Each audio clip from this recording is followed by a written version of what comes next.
নমস্কার। জয় শ্রী শ্রী ঠাকুর রামকৃষ্ণ দেবের চরণে প্রণাম। জয় শ্রী শ্রী মা সারদা দেবীর চরণে প্রণাম। সমগ্র বিশ্ববাসীর চরণে আমার প্রণাম। শুরু করি শিশুদের মা সারদা দেবী থেকে পাঠ। আজকের পর্ব বালিকার স্বামী সেবা। শ্রী রামকৃষ্ণ যে সারদা দেবীকে অনেক গয়না গড়িয়ে দিয়েছিলেন, তার অনেক কারণও ছিল। শ্রী রামকৃষ্ণ বলতেন, ও তো সারদা সরস্বতী, ও সাজতে ভালোবাসে। বিয়ের 2 বছর পর শ্রী রামকৃষ্ণ তার শ্বশুরবাড়ি জয়রামবাটিতে একবার যান। বিয়ের সময় সারদা খুবই ছোট ছিল, বড় হলে বয়সের কথা ভুলে যেতে পারে। এবারে শ্রীরামকৃষ্ণের জয়রামবাটি আশাকে বিয়ে বলে মনে করতে পারে।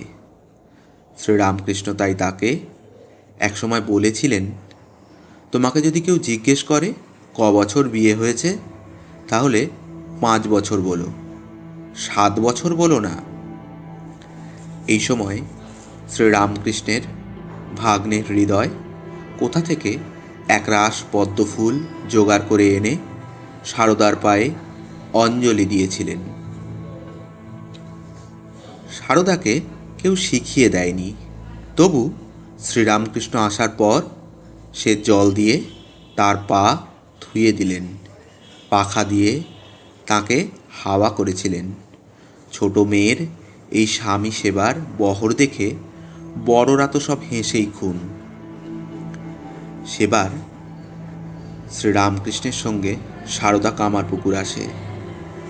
এরপর সারদা 2 বার জয়রামবাটি থেকে কামারপুকুর গিয়েছিল, কিন্তু স্বামী শ্রীরামকৃষ্ণের সঙ্গে একবারও দেখা হয়নি।